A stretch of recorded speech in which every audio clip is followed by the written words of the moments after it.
bonsoir. Et nous allons continuer cette conversation donc sur la conquête de l'espace dans ses aspects juridiques, géographiques, historiques, géopolitiques, avec deux spécialistes que je suis très heureux d'accueillir. Sur le plateau, Isabelle Sourbès-Verger, qui est géographe, mais qui est une des rares géographes francophones, peut-être une des seules géographes francophones à travailler depuis maintenant pas mal d'années sur la conquête de l'espace circumterrestre, extraterrestre. Nous n'avons pas en français l'équivalent de l'anglais qui utilise ce très beau mot de outer space pour parler de ce dont on a parlé tout à l'heure avec Kim Stanley Robinson.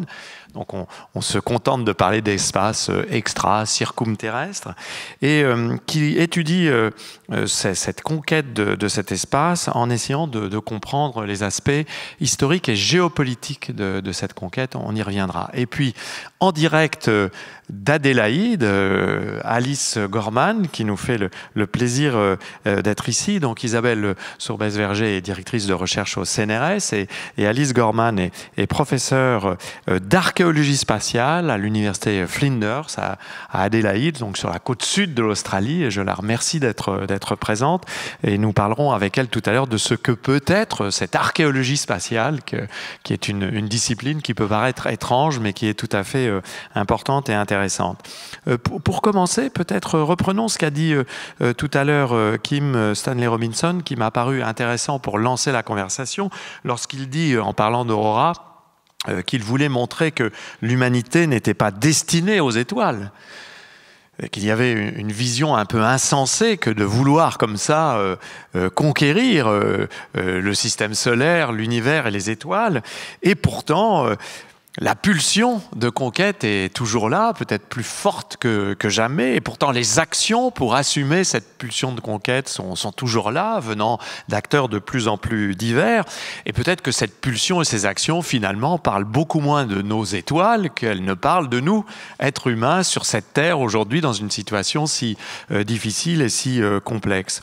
Et je crois que c'est utile de revenir peut-être un peu à l'histoire de cette conquête spatiale, et Isabelle, j'aimerais qu'on reprenne un peu cela pour reposer les grands cadres, parce que finalement, cette histoire dont nous ne connaissons que très peu de choses, nous n'en retenons que l'épopée, en quelque sorte, qui est racontée par le storytelling qui peut exister, mais nous connaissons assez mal en détail cette histoire beaucoup plus longue, beaucoup plus complexe et beaucoup plus subtile qu'il n'y paraît.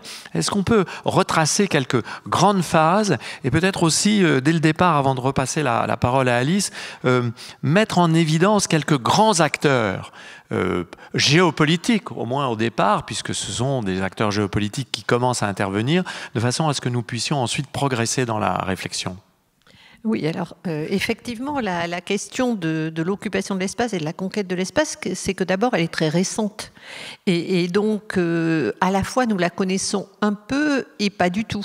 C'est-à-dire que, il y a sûrement dans cette salle des gens qui, comme moi, sont de la génération 57. Hein, on s'appelle entre nous la génération Spoutnik. Puis il y a des gens qui sont de la génération Apollo. Et puis, il y a aujourd'hui, parmi mes étudiants, certains d'entre eux qui, quand je leur parle d'Apollo et leur dis vos parents vous ont sans doute raconté Apollo, me disent mais non, ce sont nos grands-parents.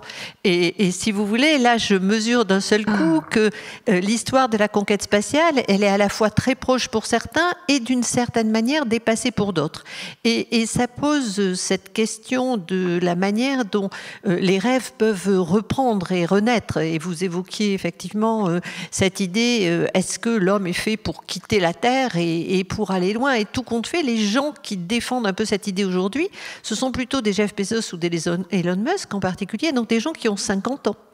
Et des gens qui, d'une certaine façon, inscrivent cette conquête de Mars dans ce qu'ils ont connu enfant d'une conquête de la Lune.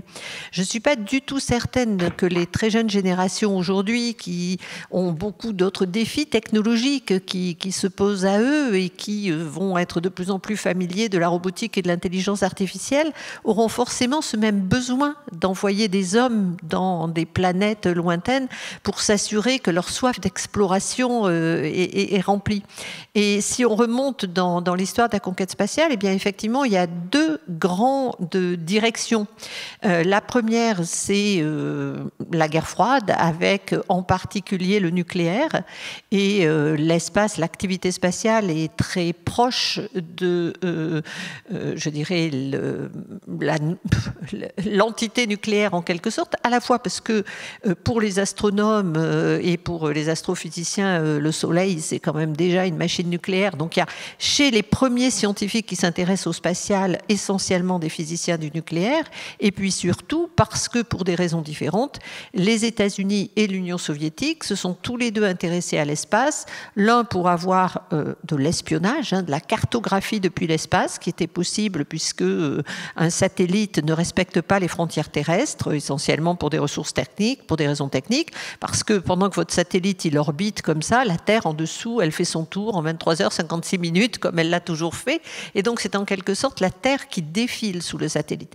Donc pour les Américains, c'était l'occasion d'avoir une vision du territoire de l'ennemi potentiel, à savoir l'Union soviétique, et pour les Soviétiques, le missile intercontinental, c'était l'occasion de menacer avec une arme nucléaire potentiellement les États-Unis, et donc de mettre en place les bases de la dissuasion. Donc au départ, vous avez vraiment deux filières très distinctes. D'une part, cette filière liée au nucléaire et qui est quand même pas pacifique du tout, qui est vraiment l'expression dans l'espace de cette rivalité très forte. Et puis vous avez cette autre filière qui est l'année géophysique internationale et qui nous parle aujourd'hui beaucoup plus, qui essayait de comprendre les échanges entre la Terre, l'océan, l'atmosphère et l'espace. Donc on a joué toujours de ces deux registres, plus ce troisième registre qui est quelle place l'homme lui-même doit tenir dans ce milieu. Et si on fait une histoire très rapide de la conquête spatiale, eh bien on voit que cette présence humaine, elle va ponctuer jusqu'à la Lune les grands moments, ce grand récit du spatial où ça commence effectivement par les exploits soviétiques, le premier satellite, les premières photos de la face cachée de la Lune dès 1961, le premier homme dans l'espace, et puis après alors, toute une série de premières absolument exceptionnelles. Après le premier homme, on met la première femme, donc ça c'est sûr que c'est quand même quelque chose d'assez exceptionnel, je dois dire. Bon, bref, sauf que le premier homme, c'était un pilote de chasse, la première femme, c'était une ouvrière du textile. Ils n'avaient pas exactement les mêmes compétences. Le vol s'est pas déroulé pour eux de la même façon. Mais derrière, vous faites la première sortie extravéhiculaire et puis jusqu'au jour où Kennedy, dans une campagne électorale, dit bon, il faudrait quand même pas que le premier homme qui... alors en fait, il le dit avant Gagarine, il dit il faudrait pas que le premier homme qui aille dans l'espace s'appelle Igor. Pas de chance, il s'appelle Ivan, mais ça n'arrange pas les affaires de Kennedy qui, du coup, après avoir un peu étudié quels sont les grands projets scientifiques qui pourraient véritablement mobiliser l'Amérique et lui redonner foi dans sa compétence scientifique et technologique, entre autres dans un contexte de décolonisation qui faisait qu'il y avait vraiment un enjeu pour l'Amérique à apparaître comme le meilleur régime et le meilleur modèle. À ce moment-là, Kennedy décide de lancer la conquête lunaire en moins de 10 ans, et c'est ça qui est absolument exceptionnel. Et à partir des années 70, on passe vraiment dans un autre registre. Progressivement, d'autres États que les États-Unis et l'Union soviétique commencent à acquérir des compétences spatiales, et en parallèle, les applications spatiales deviennent de plus en plus nombreuses. On va comme ça, je dirais, en la faisant très rapidement, jusqu'à la fin de l'Union soviétique, avec des vols habités qui sont beaucoup plus sporadiques en réalité. Seule l'Union soviétique garde des vols de longue durée. Disparition de l'Union soviétique, les États-Unis se retrouvent finalement en hégémonie complète. Certes, l'Europe existe, le Japon aussi, l'Inde et la Chine sont capables de lancer des satellites, mais véritablement, ce sont les États-Unis qui vont, alors j'aime pas le mot de coloniser, mais qui vont utiliser et développer des applications spatiales très très variées, civiles et militaires, ce qu'on découvre à la guerre du Golfe. Et je dirais, dernier grand changement, c'est le tournant des années 2000. Je faisais récemment pour justement un chapitre d'un ouvrage d'histoire, puisque maintenant on fait quand même un peu d'histoire du spatial. En 2003, vous avez la décision de fabriquer et de lancer le James Webb Telescope. Donc 2003, on vient de le lancer en 2021, c'était la fin de l'année 2021. Donc vous imaginez, ça prend 18 ans. 18 ans avec des technologies qui, elles, ont énormément évolué. Rappelez-vous ce que pouvait être un smartphone il y a 18 ans, si tant est que ça existe. Donc le milieu spatial en 2003, il bascule à la fois technologiquement et puis parce que les États-Unis restent la très très grande puissance spatiale, mais de nouveaux acteurs montent. Et 2003, par exemple, c'est le premier vol habité d'un Chinois. Donc de 2003 à aujourd'hui, je dirais que ce mouvement se poursuit avec un rôle de plus en plus important de l'espace comme lieu de stockage des données, le rôle de l'information qui est vraiment et qui est une des raisons de la constellation d'Elon Musk. Et puis en parallèle, eh bien effectivement, un nouvel acteur comme la Chine, dans une moindre mesure l'Inde, qui entendent eux aussi apparaître comme des puissances spatiales. Voilà, pour faire un peu rapidement. Merci beaucoup, c'est très important de retracer ces grands moments d'histoire et je me tourne vers Alice Gorman puisque vous êtes spécialiste d'archéologie spatiale, c'est-à-dire votre caractéristique, Alice, c'est véritablement de prendre au sérieux l'idée que l'espace est habité par des artefacts humains et même par des êtres humains, et vous essayez véritablement d'étudier ces artefacts de taille parfois très différentes, puisque vous étudiez à la fois des gros objets et des micro-objets, essayez d'étudier ces artefacts comme une archéologue le ferait, pas simplement pour rester dans une science qui permettrait d'observer la technologie ou la matière utilisée pour construire ces artefacts, mais aussi parce que ça vous mène à finalement questionner ce que ces artefacts nous disent aussi des cultures, des sociétés et des enjeux politiques qui portent cette conquête spatiale. Et vous avez été amené à partir de cela, et vous allez nous l'expliquer, à partir de l'analyse de ces artefacts aussi à mettre en avant une pensée très critique de cette épopée spatiale, souvent présentée comme l'épopée de l'astronaute masculin blanc dominant, et cette critique de l'épopée spatiale vous a permis de mettre en exergue les enjeux véritablement culturels aussi de cette expansion.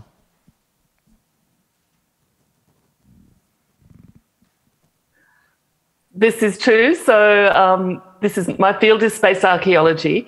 But before I actually talk a bit more about that, I'd like to acknowledge that I'm speaking to you today from the lands of the Kaurna people of the Adelaide Plains, and pay my respects to their elders past and present, acknowledge their strong cultural and ongoing ties to the heritage of the lands, waters and skies. And I also extend my respects to the traditional owners of all the lands that the audience is joining us from today. So yes, space archaeology, as Michelle said, basically using the same techniques we use on Earth to analyze human behavior through the artifacts that have been discarded or left behind, to find out something about how humans engage with and interact with outer space. And putting this in context of Isabel's historical summary, I think something that's really interesting is that before the Second World War, a lot of the conceptions of how people would go into space and live in space were based around families. So they had this idea that whole communities would move into space habitats in Earth orbit or would move to the moon. During the Second World War, these visions of space were basically supplanted by rockets as weapons of war, and space became a military enterprise. So we do have the Outer Space Treaty of 1967, which makes very clear that space is to be used for the benefit of all humanity and is for peaceful purposes. But this treaty was developed in the context of completely militarized space. So all of those visions of space as a whole of humanity, a family-based society thing, have been supplanted by white male military colonialist conceptions, and we're having to drag them back now. A lot of people are critical of the Outer Space Treaty and the Moon Agreement, which followed it. And one of the reasons they're critical of it is because they say sharing the benefits of outer space with all of humanity is difficult or impossible. I completely disagree with this position. But given that space has developed, as Isabel said, through all these decades of the Cold War, it was putting people on the moon initially was a Cold War activity driven by objectives of nationalist prestige, of demonstrating the superiority of a particular ideology over another one. We have to hold on to those treaties in order to return to that pre-Second World War vision where space is really for everybody. And coming to some of the things that Kim Stanley Robinson was talking about in the previous session, I'm as keen to go to the stars or go to the moon as anyone else, but I would disagree with the idea that this is a basic human instinct. I think this idea that we have to move out of the solar system, maybe eventually to exoplanets, is something that's situated in a very particular moment in history, being driven by particular ideas. So we don't have to go to the stars. It's not necessarily something, you know, as an archaeologist, I work in space, but I'm also interested in those deep human trajectories. So these are not urges that are based on Paleolithic human social behavior or desires. For a start, we don't know any of this stuff, and we have no evidence to suggest that this was ever an ambition of humans in the deep past. So I think we have an interesting tension between all of the ways in which space is fascinating to us and in which it presents something exotic, maybe an escape route, maybe a place where you can leave behind the complexities of contemporary human life. So all of those desires, and I think they very much are desires, in contrast with the impossibility almost of doing that, of the impossibility of actually, we have none of the technologies needed to survive long-term in space at the moment, literally none of them. Merci beaucoup, Alice Gorman. Nous reviendrons tout à l'heure sur un certain nombre de points que vous avez déjà évoqués, mais je voudrais revenir, Isabelle, à quelque chose que vous citez dans un article que vous avez publié récemment dans une revue qui s'appelle Constructif, où vous analysez la question de l'appropriation de l'espace, au sens de l'appropriation foncière. Et vous citez cette phrase tout à fait étonnante d'un grand géographe oublié aujourd'hui, Jean Gottman, qui en 1951, donc 6 années avant l'ouverture de cette aventure, entre guillemets, spatiale, écrivait ceci. La politique des États s'inscrit dans l'espace géographique, c'est-à-dire dans l'espace accessible aux hommes. Il y a une géographie des mers, depuis que les hommes savent naviguer, et depuis qu'ils savent voler, on voit s'élaborer une géographie de l'air. Le jour où ils iront coloniser la Lune ou d'autres planètes, il faudra bien que la géographie s'étende à ces espaces qui sont encore le domaine de l'astronomie.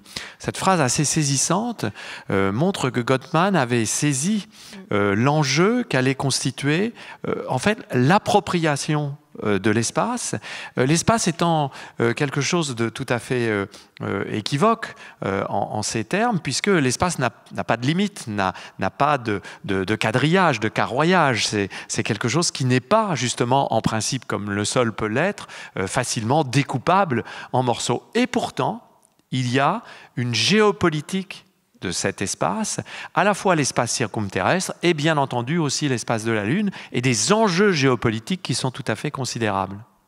Oui, et ce que vous soulignez est important. J'ai mis d'ailleurs cette phrase de Gottman à l'entrée de ma thèse, parce que finalement, ce qu'il oublie dans cette partie-là, c'est l'espace circumterrestre qui n'est pas la Lune. C'est-à-dire que Gottman ne parle pas d'espace, il parle de la Lune. C'est très intéressant. Et je pense que quelque part, il met en avant un élément, un point très pertinent. Quand vous êtes géographe et que vous voulez penser un nouveau milieu, puisqu'en fait, c'est de ça dont il parle, finalement, on peut penser les airs, on peut penser la mer, mais il n'arrive pas à penser l'espace lui-même. Il pense un point d'arrivée, en quelque sorte.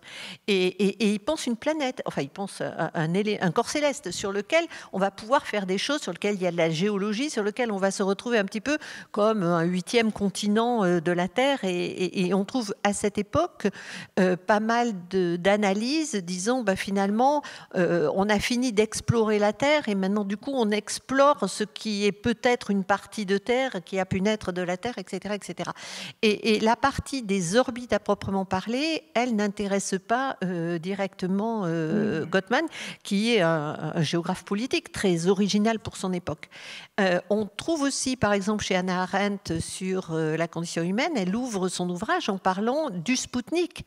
C'est-à-dire que vous avez vraiment à ce tournant des années 50 une prise de conscience chez certains du fait qu'il y a là une nouvelle façon de penser et de nous penser nous-mêmes. Et l'espace, il est vrai, on n'en a pas de définition basse. Par exemple, on a 100 km parce qu'on considère qu'au-delà de 100 km, l'atmosphère est suffisamment raréfiée, mais bon, ça ne veut pas dire grand-chose.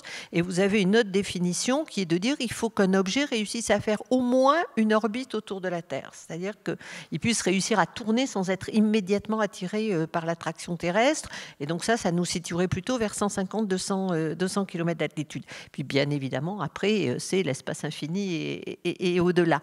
Donc, cette idée de la déjà physique de l'espace, elle n'existe pas bien. Ensuite, une circulation dans l'espace, il faut 6 paramètres orbitaux pour définir une orbite.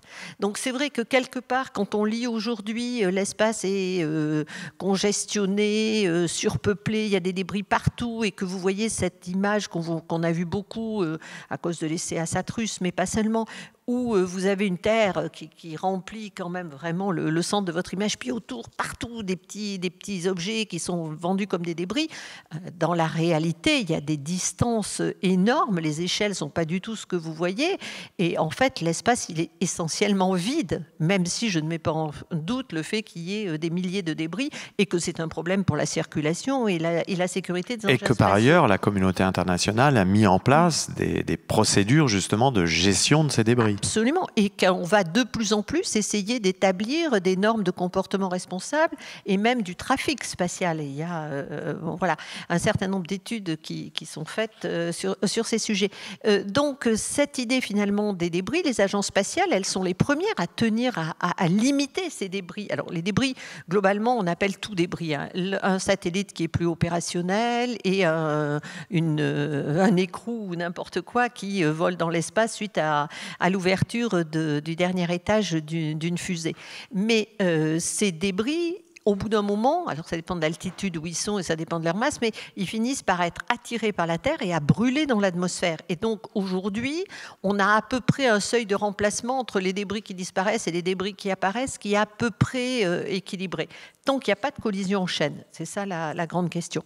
Mais pour en revenir à donner quelques éléments concrets, de 1957 à aujourd'hui, je ne sais pas combien vous imaginez que d'objets ont été lancés dans l'espace, hein, d'objets artificiels, mais il y en a 12 000. C'est pas énorme.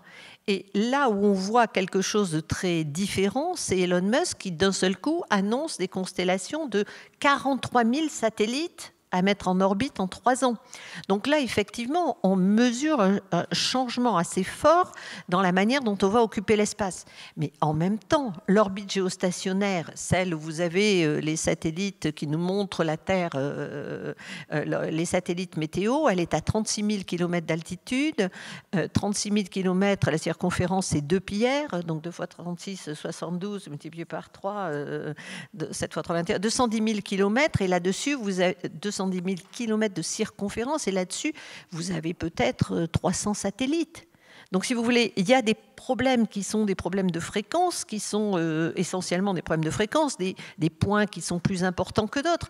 Mais ce n'est pas du tout une image que l'on a d'un espace qui est congestionné, pour reprendre les expressions actuelles. Et quand vous voyez bien cette fameuse image qu'on retire d'Apollo, et dont ça, on va quand même maintenant célébrer, qu'on a tous en tête, de cette petite terre lointaine qu'on voit depuis Apollo, bon, on voit bien qu'entre la Terre et eux, il n'y a rien. Enfin, je veux dire, c'est le vide qui est quand même la caractéristique du milieu spatial, la caractéristique principale. Et ça encore, ça nous déphase considérablement, même si on peut y avoir des flux et des choses comme ça. Alors l'espace est immense, il est vide, les échelles sont considérables et pourtant, Alice Gorman, vous étudiez cette vie humaine dans l'espace, notamment dans un projet qui est en cours, je crois, qui s'appelle the International Space Station Archaeological Project. C'est-à-dire vous essayez d'étudier aussi la façon dont très concrètement on essaie d'habiter, par exemple, les stations orbitales et vous prenez au sérieux aussi cette vie, y compris en essayant de comprendre comment les astronautes essayent de s'accommoder à cet habitat conçu par des ingénieurs dans des perspectives d'optimisation d'une vie extrêmement difficile, avec des routines techniques extrêmement fortes. Et vous essayez de montrer comment petit à petit ces astronautes, notamment ceux qui restent longtemps sur place, essayent finalement de s'accommoder de cette situation et comment la nationalité, par exemple, des astronautes, le genre des astronautes, finit par colorer en quelque sorte un peu leur manière de vivre. Et c'est aussi ça, faire l'archéologie de cet espace qui nous renseigne aussi sur nos manières de vivre sur la Terre. This is what Michelle's talking about is the International Space Station Archaeological Project, which I've been running with my colleague, Professor Justin Walsh from Chapman University in California since about 2015. We've just had a most exciting development. So in the last week, we started the first archaeological fieldwork ever to take place outside the Earth. So we're very excited about this. And this is where we're getting the crew who are currently on the International Space Station to systematically photograph sample squares every day for 2 months so that we can track the movement of objects around the station. And one of the aims behind this project is to look at the ways crew in a microgravity environment use objects to not just do practical things, but to adapt their social behavior to these very particular circumstances as well. And we're very much interested in just in what's overlooked, what's forgotten and not seen, what's not recorded in terms of just minor everyday things. So one aspect of this too is adapting to microgravity by creating spots of temporary or very restricted gravity, specifically by using simple materials, Velcro, the same ones we use on Earth, exactly the same, Velcro, Ziploc or Snaploc bags, clips, bungee cords, hand and foot rails. So these are the same, whether you're using them in full Earth gravity or whether you're in microgravity. And on the International Space Station, these very simple objects actually stand in for the lack of gravity. You use them to fix objects in place. And the way I'm thinking about it, you also use them to develop or provide the structure for memory. So I'm interested in exploring the intersections between gravity and memory, how this operates on Earth, how it works in space when you remove gravity as a ubiquitous background quality or affordance. And ultimately, this, I think, will enable us to look back on the Earth to look at how gravity has structured human culture and behavior. So there is relevance to this to how we design and develop space habitats going forward. And at the moment, there are a number of private space stations being developed The US has set up the Artemis Accords and is building a lunar orbiting space station, or planning to build a lunar orbiting space station. There's expectations that people will be on the surface of the moon maybe sometime in the next 10, 20 years. So archaeology actually has something to offer to how you design these places for humans to live. Archaeologists are concerned with material culture, and we have this very long history. We look at how humans use materials practically and socially, from the Paleolithic, from 3.3 million years ago to the present. So I think there's a unique perspective there, and we are very excited about doing the first archaeology in space. It's only been going a week, so we don't have any conclusions yet, but hopefully when we've done some more analysis in a month or a couple of months, we might be able to say completely new things that no one ever knew before about how crew make those adaptations to everyday life in microgravity.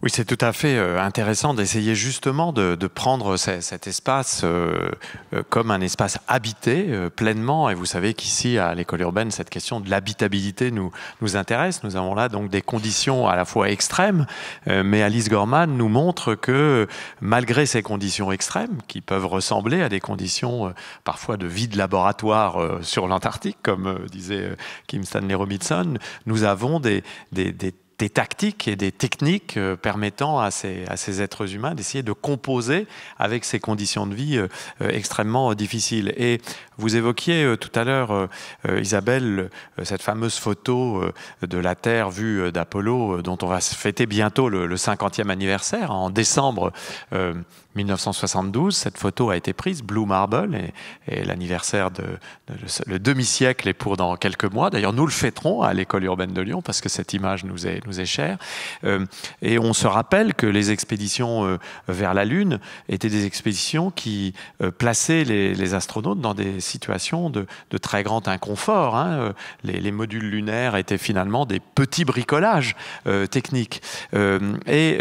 Pourtant, on voit qu'aujourd'hui, la Lune redevient un enjeu. Avec cette fois-ci peut-être de tout autre moyen et de toute autre ambition, parce qu'on a parlé d'Elon Musk tout à l'heure, de SpaceX. Certains vont désormais jusqu'à ouvertement affirmer la possibilité de prendre pied sur la Lune et de prendre place, et même d'aller jusqu'à terraformer Mars, hein, donc transformer Mars en espace habitable. On y songe également pour la Lune, avec de nouvelles techniques, une nouvelle puissance, de nouveaux designs spatiaux que Alice étudie également, portés par certaines grandes entreprises. La Lune redevient un enjeu géopolitique, avec de nouveaux acteurs géopolitiques, des acteurs privés. Comment analysez-vous justement ce retour en quelque sorte de la Lune au centre des préoccupations de ceux qui s'intéressent à l'espace? Parce que c'est un retour qui n'était pas forcément aussi aisément prévisible que cela il y a quelques années, où la Lune était un peu un objet nostalgique qui nous racontait une épopée, mais qui était une épopée passée. Il y a un regain d'actualité de la Lune. Alors, il y a un regain d'actualité de la Lune, mais on revient un petit peu sur ce que disait Jean Gottman, c'est-à-dire qu'en fait, la Lune est le seul satellite naturel de la Terre. Donc, si vous voulez, quand vous voulez entreprendre une forme d'habitation et d'occupation, pas juste au sens de se poser et de faire des choses. Et justement, vous évoquiez cet article de Constructif sur le foncier. Ça ne veut pas dire qu'on va avoir la propriété de la terre, mais on va l'occuper. Donc ça va être quand même un petit peu compliqué. Mais en tout cas, le fait de revenir sur la Lune, ça répond à des logiques complètement différentes. Si vous prenez par exemple la Chine, c'est la première fois qu'elle pose des objets sur la Lune depuis, en gros, 2018. Et donc, la Chine, c'est dans une période de rattrapage, en quelque sorte, des objectifs qui ont déjà été maîtrisés par les autres, parce que, évidemment, le milieu spatial étant hostile et les technologies spatiales étant difficiles à maîtriser, eh bien, je dirais que la feuille de route de la Chine, elle est assez pratique, c'est de vérifier tout ce que les autres savent faire et d'essayer de le faire à son tour. Donc, la Chine revient bien sur sur la Lune. Et la question pour les États-Unis, c'était de savoir si finalement, comme l'avait fait Obama, il déclarait que tout compte fait, pour les États-Unis, ça c'était une page de tournée. La Lune, ils y étaient allés en 69 et maintenant il fallait faire quelque chose d'autre. Ou, comme d'ailleurs l'Union soviétique et aujourd'hui la Russie, finalement sont un peu embarrassés par rapport à cette Lune où ils ont déjà ramené des échantillons en mode automatique, même s'ils n'y ont jamais posé des hommes. Et quelque part dans l'histoire américaine, c'est assez drôle parce que quand il n'y a pas de grand programme spatial habité, eh bien finalement, on retombe dans la proximité de la Lune.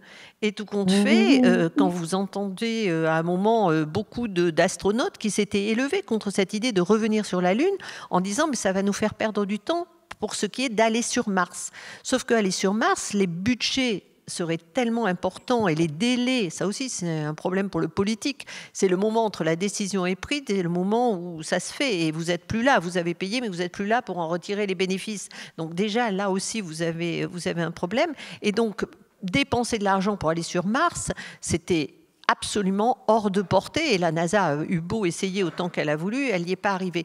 Donc si les Chinois vont sur la Lune, si les Américains n'ont plus un grand programme martien, et ben finalement il n'y a pas beaucoup de destinations où on peut envoyer les hommes. Pour l'instant on tourne en orbite autour de la Terre, on revient vers la Lune. Et c'était très curieux de voir la manière dont le Congrès américain a vendu cette histoire de retour sur la Lune comme la nécessité pour les États-Unis d'y être parce que la Chine allait y aller. Sauf qu'ils y avaient déjà été. Donc aujourd'hui, on essaie de, je dirais, donner une nouvelle coloration à quelque chose qui est ancien. Et cette nouvelle coloration, c'est de dire, effectivement, ça y est, on est dans une phase de commercialisation, d'industrialisation, de normalisation, en quelque sorte, de l'espace. Donc, il y a maintenant des entrepreneurs privés, on a le mythe de la frontière, on a le mythe du pionnier, de l'innovateur, etc., etc. Et donc finalement, sur la Lune, eh bien, on va extraire des ressources, on va développer des habitats. Mais d'une certaine manière, rien n'est moins sûr. Je rappelle que le programme Artemis, il a été relancé par Trump, qui était un peu en quête de légitimité et de grands projets pour l'Amérique, et qui, à quelques mois de la fin de son premier mandat, s'est réveillé en annonçant qu'on allait aller sur la Lune, mais tout de suite, là, en 2024, ce qui était totalement irréaliste, vu que Saturne V, ça fait longtemps qu'elle rouille et qu'on ne sait plus aller sur la Lune et qu'il faut redévelopper des nouveaux moyens. Et donc aujourd'hui, Biden, il a hérité du programme de Trump. Ce n'est pas un programme qu'il a délibérément choisi. Donc on va y aller. Est-ce qu'on va y rester et quels seront les montants qui vont être nécessaires pour y rester? Ça, ce n'est pas si clair que ça. Toutes les études aujourd'hui qui parlent de la possibilité pour des acteurs privés d'investir sur la Lune annoncent qu'il faut 20 ans d'investissement public régulier avant que les acteurs privés puissent faire quelque chose. Et si vous avez bien noté, Elon Musk, il dit des colonies sur Mars, mais il ne dit pas les colonies sur la Lune. Donc cette histoire de la relation à la Lune, elle est quand même vraiment compliquée.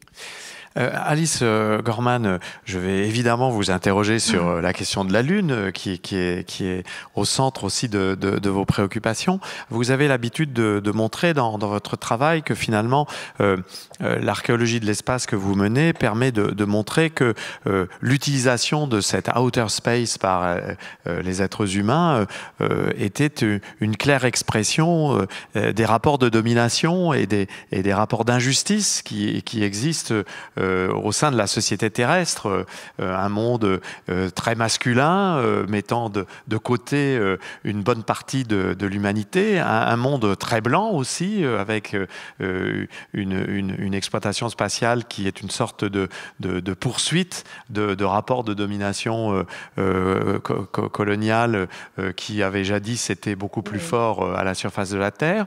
Et ça vous a conduit, cette réflexion aussi, à vous intéresser à la question de la Lune et à être signataire d'une déclaration de la Lune qui visait en quelque sorte aussi à réagir par anticipation à ce mouvement d'intérêt renouvelé pour la Lune en tant que ressource possible pour l'exploitation économique. Alors j'aimerais que vous nous disiez un mot à la fois sur cette cette conquête spatiale qui exprime des inégalités fondamentales au sein des sociétés humaines, et puis que vous nous expliquiez la démarche qui mène à cette déclaration de la Lune.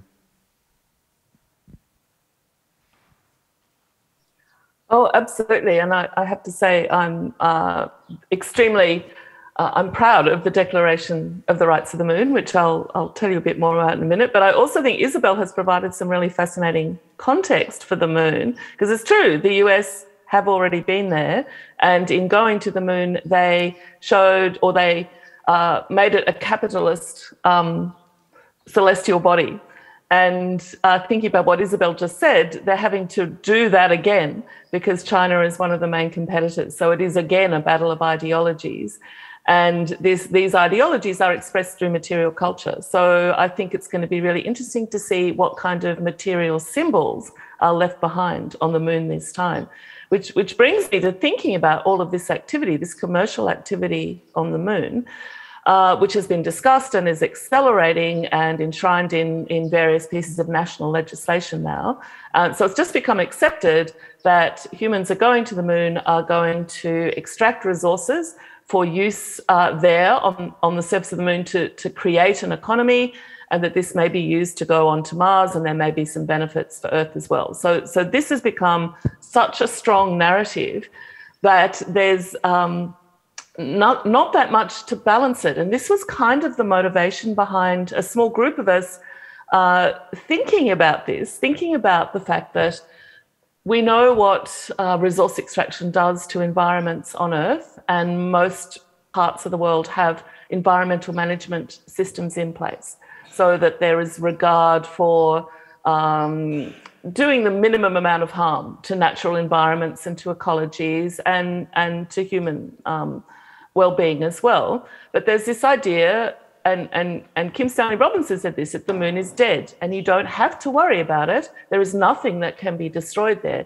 There are no unique environmental values that have any meaning for anything.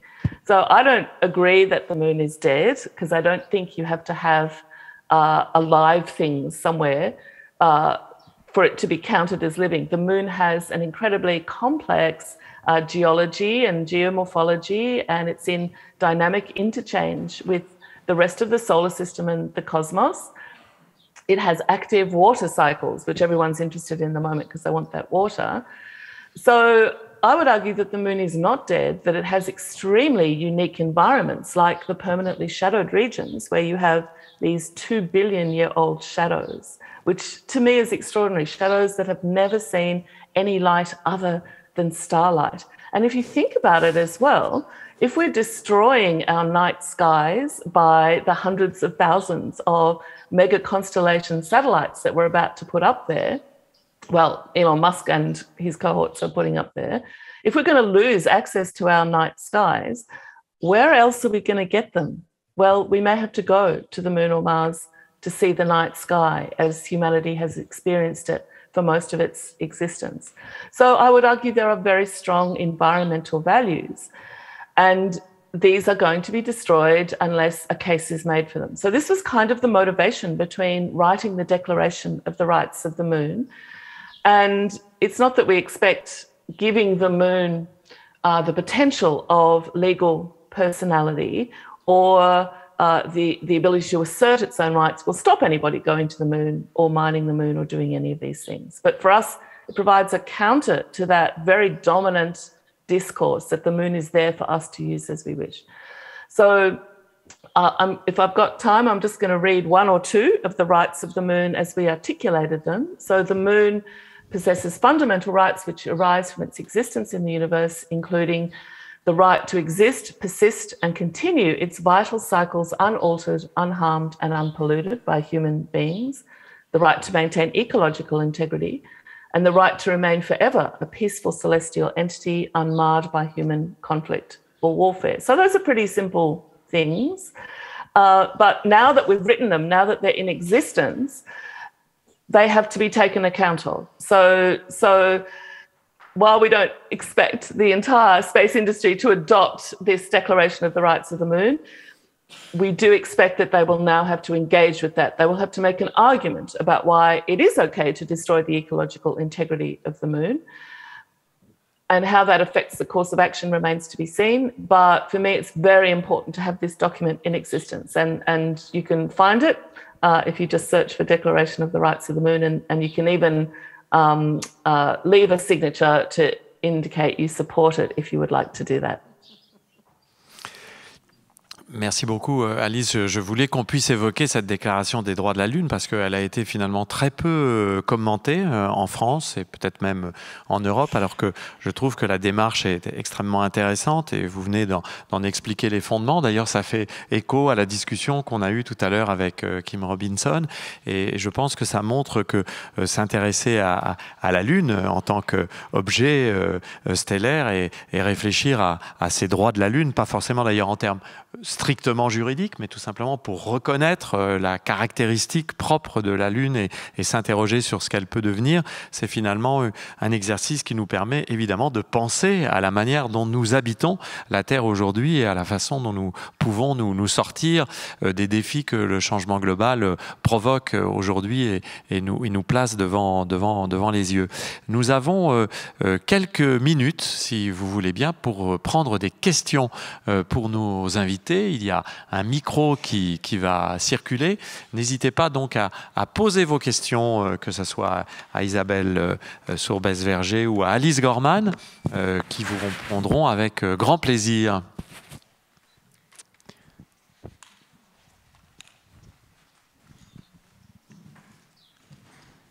Et préciser à qui vous posez la question ou si la question est posée aux deux, n'hésitez pas à le dire non plus. Oui, bonsoir Adrien. Ma question est destinée aux deux invités ce soir. Je voulais savoir si, notamment pour faire le lien avec l'invité précédent, il y avait une ou des œuvres de fiction qui les avaient inspirés dans leurs travaux. Ah voilà, une question simple. Y a-t-il des œuvres de fiction qui vous ont inspiré? Peut-être, Adrien, pouvons-nous étendre la question, si je peux me permettre. Avez-vous aujourd'hui un dialogue aussi avec des auteurs de fiction? Parce que j'étais frappé tout à l'heure, Alice, que Kim Stanley Robinson vous cite à plusieurs reprises. Il connaissait visiblement vos approches. Entretenez-vous des relations avec des auteurs de fiction et de même pour vous, Isabelle, sans vouloir être indiscret, mais en tout cas la question me paraît intéressante. Isabelle peut-être ou Alice en premier? Alice? Okay. Someone who's been involved, a science fiction author with the Declaration of the Rights of the Moon is the Canadian writer Carl Schroeder, who has talked a lot about entities which we consider normally to be inanimate as having rights, and also being incorporated into economies. Like these ideas that we have made invisible the contribution of things like water and air, oxygen, to terrestrial economies, and that these need to be made visible and in some cases, like forests or rivers, be given rights.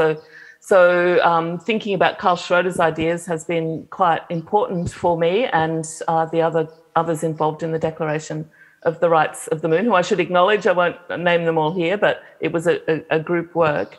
And I think archaeologists certainly read science fiction all the time, and I know space scientists do too. And it's that kind of, the mixture and melding of ideas that inevitably influences you, even if you're not conscious or can't pinpoint a particular work or a particular sentence that gave you some idea. I think now more than ever, science fiction writers are making the words and the concepts we need to describe these futures and these new worlds. So it's really important to be incorporating and conscious of the influences of fiction and the insights and advances we get from considering fiction in how we're thinking about the future. À vous, Isabelle. Oui, alors... Comment dirais-je, je suis un peu terre à terre. De manière générale, j'ai lu pas mal de science-fiction sans avoir un goût excessivement prononcé pour ce genre. Mais ce qui m'intéresse, moi, c'est ce que la science-fiction nous dit des différentes approches. Alors, puisqu'on parle d'un ouvrage en particulier, moi, je parlerai de peut-être Le problème à trois corps, qui est ce seul ouvrage de science-fiction finalement chinois traduit. Il y a très peu de science-fiction chinoise. Et c'est très intéressant parce que la manière dont est présentée la relation de la Terre et je ne vais pas spoiler parce que c'est 3 tomes de 700 pages chacun, donc je pensais bien que je vais vous laisser le plaisir de les lire, mais c'est extrêmement intéressant de voir comment finalement l'idée de base, c'est que la Terre doit rester cachée. Et ça, c'est vraiment très loin de tout ce qu'on peut lire dans les autres romans de science-fiction. Après, il y a toute la science-fiction classique que je trouve intéressante, qui est celle des régimes imaginaires que l'on met sur les autres planètes. Mais en fait, ça, c'est jamais que des régimes utopiques qu'on signale ailleurs. Mais en particulier, vous avez pas mal d'auteurs russes avant la révolution russe qui se projetaient beaucoup dans ce genre-là. Mais je pense pas que j'ai jamais été vraiment inspirée par la science-fiction. En revanche, lire la science-fiction est très intéressante sur la manière dont se jouent des ressorts imaginaires. Et c'est vrai que dans le spatial, alors on en a peu parlé, mais il y a quand même un jeu très étrange qui se noue toujours entre des ingénieurs et des gens qui font de la science et de la technique, des politiques qui sont amenés à endosser ces rêves de ces ingénieurs et de ces techniciens, mais qui veulent faire vraiment, ou de ces scientifiques qui veulent vraiment faire des choses concrètes. Et puis derrière, des médias qui, je dirais, rattrapent un peu le sujet en vol et le transforment aussi. Et à la fin, un public qui se retrouve avec quelque chose de très prédigéré et souvent des idées assez fausses. L'idée de l'ultra-militarisation de l'espace ou ce genre de choses-là, on n'a pas l'occasion d'en parler. Mais là encore, on en a probablement une idée assez inexacte. Donc moi, je pense qu'effectivement, la science-fiction, c'est un modèle, c'est intéressant, mais peut-être se demander ce qu'on veut faire de la Terre et du coup, ce qu'on veut faire de l'espace, c'est quelque chose qu'on peut faire avec nos cadres assez classiques de pensée. Merci. Une autre question? Oui, il y a 2 questions, 2 mains qui se sont levées. Alors, dans l'ordre, il y en aura pour tout le monde. Je vous en prie, monsieur. Oui. Bonsoir à tous. 2 questions pour nos invités. La première, la position de l'Europe vis-à-vis de la conquête de l'espace. Et la deuxième question, ce serait en quoi les nouvelles technologies pourront nous aider dans cette conquête? Merci. Alors, donc une question sur la position de l'Europe, une question plutôt géopolitique et une question plus technologique sur les nouvelles technologies et leur rôle aujourd'hui dans la relance peut-être de la conquête spatiale. Isabelle, peut-être sur la position de l'Europe? Oui, alors je dirais que la position de l'Europe est une très grande puissance spatiale sur le plan scientifique et de maîtrise des technologies. On a été capable de poser une sonde sur une comète, on est capable de... Il y a véritablement un potentiel scientifique technologique qui est important en Europe. On a une autre grande capacité en Europe qu'on ne souligne pas toujours assez, c'est de faire de la coopération. Le spatial européen, c'est vraiment un spatial de coopération entre Européens, et puis c'est sans doute les agences européennes qui coopèrent le plus avec le monde entier, précisément parce qu'on a une position relativement neutre et qu'on essaie d'être dans le multilatéral. Ça, c'est le bon côté de la force. Alors, le mauvais côté, il existe aussi, c'est que le spatial, il se cale très facilement sur des priorités comme la souveraineté, la sécurité nationale, le leadership, le soft power, etc. Et là, en Europe, on est bien obligé de constater que ce qui nous fait défaut systématiquement dans une identification européenne, eh bien, on va le retrouver démultiplié dans le spatial. Nous allons célébrer aujourd'hui Thomas Pesquet, mais les Anglais vont célébrer Tim Peake, les Italiens vont célébrer, je ne sais plus le nom de c'est une femme.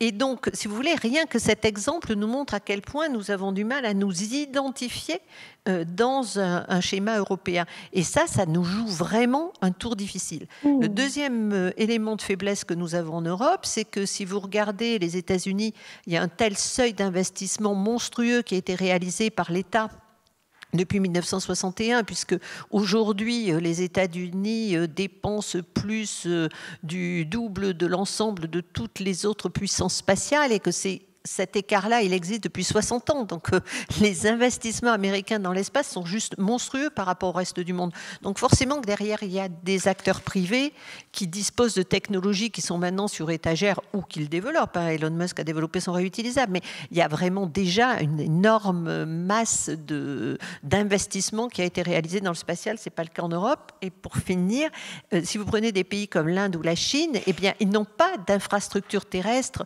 dans le domaine de l'observation ou dans le domaine des télécoms. Or, nous, en Europe, nous sommes extrêmement bien dotés. On n'a pas besoin de satellites de télécom pour se connecter à Internet. Ça vient en plus. Là où en Chine, c'est une nécessité. Donc, vous avez des pays pour lesquels la politique spatiale ne se discute même pas. C'est juste, et nous, en Europe, il faut réussir à trouver notre niche, et c'est un petit peu difficile. Oui, avant de passer la parole à Alice, ça veut dire d'ailleurs que l'Europe est technologiquement très en avance, mais que la maîtrise technologique n'est pas une condition suffisante pour acquérir une puissance géopolitique. Il faut un projet politique. Alice, vous aussi, vous pouvez évidemment répondre à ces deux questions, à la fois la question sur l'Europe, mais aussi peut-être sur d'autres puissances, puisque je sais que vous êtes très attentive aussi à essayer de comprendre comment de nouvelles puissances ou de nouvelles sensibilités peuvent s'exprimer à travers la conquête spatiale. Et puis, par rapport à cette question de la technologie, sentez-vous libre également de répondre. I think what Isabel said is fascinating in terms of Europe finding its identity as a player in the space world. And of course, back in the 1960s, Australia and the European Launcher Development Organisation worked very closely together. Australia was part of that whole international cooperation. And hopefully one of these days we might join the European Space Agency. So I think this question of identity is really interesting, especially when you're up against countries like the US who have developed such a strong one. And there are ways in which this can be expressed in material culture as well. So I find that stuff quite interesting. But thinking about the technological issues, so something I've learned in my years in the space industry is that aerospace engineering can be incredibly innovative, but also incredibly conservative and traditional. People tend to do things the way they've done them before, the way they did them the last time. And you know, there's all this new space discourse around disruption and blah, blah, blah, all that stuff. So it's a really interesting kind of ecosystem, I think. But some of the technologies that we're going to need to develop are new methods of propulsion, particularly if we're going to do any active orbital debris removal. And there are lots of people working on new methods of propulsion, you know, for example, plasma engines, ones that actually use old space junk as their fuel. And so this gets us around the problem of having to take huge quantities of fuel into space. So I think new methods of propulsion are a key technology that we'll hopefully see some breakthroughs through in the next decade. In terms of going to other planets, I mean, it's extraordinary because there's so much talk of, you know, going to live on Mars and orbiting habitats and being on the surface of the moon. But there has never been on Earth yet a completely successful enclosed system where you don't ever introduce any additional resources, water, oxygen, whatever it is. Even on a small scale, we haven't really successfully done that. So we're going to need a lot of work on sort of ecological, biological, and also microbiological. Kim referred to the issues of the human body's microbiome. So we have so much research on these fronts to do before people can live in space on a more permanent basis. Growing plants in space, again, you can do it. You can grow lettuce on the International Space Station, but whether you can repeatedly grow lettuce for decades in a closed environment and have that work, that's something we don't know. And I think the good part about all of this is that it kind of opens space up to non-traditional professions. So everybody doesn't have to be an aerospace engineer in order to be making some contribution to putting together all those pieces of the puzzle that will enable humans to be in space longer term. So whether we should do that or not is another question. But in terms of technology, there's still so much we don't have, that we don't know. And in some ways, that's kind of exciting, thinking about the science that's going to come out of space in the coming decades. Merci beaucoup. Et ça sera la dernière question que nous prendrons compte tenu de l'heure. Je vous en prie, monsieur. Merci.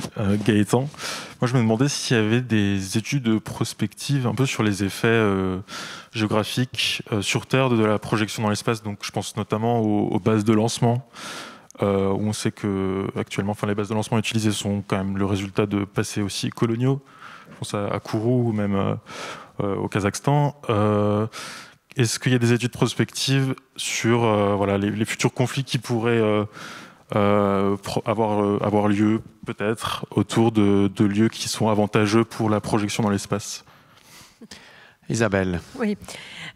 Alors là, je dirais que c'était plutôt aujourd'hui, il y a une pléthore de développement de nouvelles bases de lancement auxquelles on pense.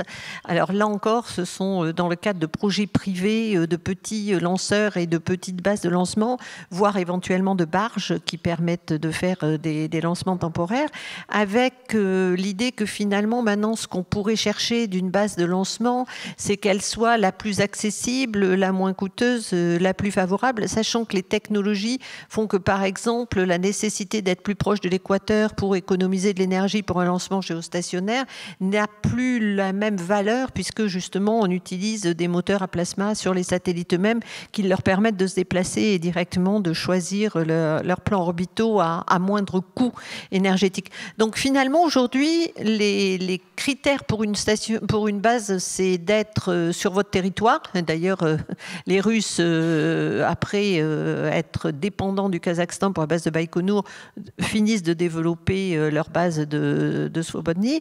Donc vous avez effectivement cette idée d'être sur son territoire, si possible de ramener de l'emploi, de l'industrie. Donc là, par exemple, on a la base d'Elon Musk, qui est une base privée à Boca Chica, mais qui pose des tas de problèmes parce qu'on voit bien que le gouvernement texan la soutient, alors même qu'elle porte atteinte à une réserve naturelle. Et c'est au motif des emplois qui sont favorisés. On a la base de Woomera en Australie, à laquelle Alice faisait allusion et qui aujourd'hui n'est pas véritablement réutilisée, mais on a des nouveaux projets de base en Australie.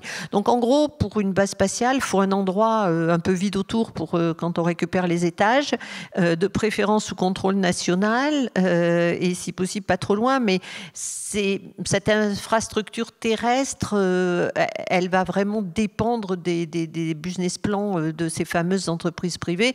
Je crois qu'aujourd'hui, l'Angleterre et l'Écosse, enfin le Royaume-Uni à lui tout seul, doit avoir peut-être 10 projets de base. Donc inutile de vous dire qu'on ne verra pas 10 bases au Royaume-Uni dans les années à venir. Donc le Portugal en a une, l'Espagne en a une. Enfin bon, il y a pléthore de ce genre de bases nationales.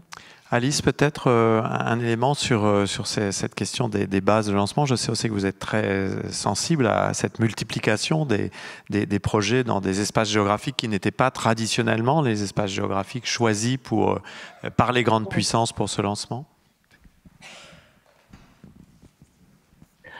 I think Isabel's right. It's no longer acceptable to sort of look to former colonial territories to put unpopular or dangerous installations. And a factor in many of these spaces being perceived as empty and therefore low risk and safer has been colonial processes which involve the decimation of local populations. So I think things have changed a lot in that regard, certainly in Australia. So we have the Woomera launch site, which is still used mainly for defence, but we've got 3 new launch sites being developed, and they're being done very much in conjunction with local traditional owners who have to fully approve their existence and all of the processes along the way, and there are requirements about having local jobs and all that kind of thing, and there are agreements in place with the traditional owners and the native title owners. So that's a big change. That's very different. I also have been in touch with some researchers who are going back to Kourou, and Peter Redfield, the US anthropologist, did a huge amount of work on the social impacts of building Kourou back in the 1960s. But now there are people looking at this again, like looking what are the longer term impacts of having a rocket launch site located on your land, on your country, within your community, and what that means for Indigenous people particularly. So I think there's ongoing work around these questions, and the sensibilities of the current age are very, very different to what they were in the past, and that's a good thing.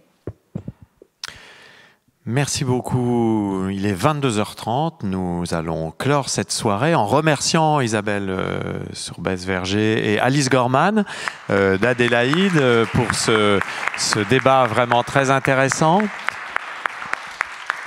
Nous poursuivrons évidemment cette réflexion sur l'habitabilité de cet espace circumterrestre parce que c'est tout à fait passionnant. Je tiens à vous signaler que, comme chaque soir, la librairie Archipel est présente sur place et vous pourrez y trouver notamment quelques ouvrages en traduction de Kim Stanley Robinson. Le livre d'Alice Gorman, Space Junk, n'est pas traduit en français encore, hélas, mais vous pouvez aussi retrouver Alice sur Twitter où elle a un compte très suivi au nom de Dr Junk Space que vous pouvez suivre, et puis l'atlas des satellites que Isabelle avait co-dirigé il y a quelques années avec Fernand Verger est toujours disponible aux éditions Belin, et je vous le dis, c'est un ouvrage pionnier sur la question de l'analyse de l'espace circumterrestre, donc vous pourrez le retrouver, si ce n'est ici, du moins dans toutes les bonnes librairies qui pourront accueillir vos commandes. Merci beaucoup, merci Alice d'avoir été avec nous de bon matin d'Adélaïde, c'est toujours un plaisir. À bientôt. Et demain, l'école de l'Anthropocène continue et nous vous attendons. Bonne soirée à tous et à toutes.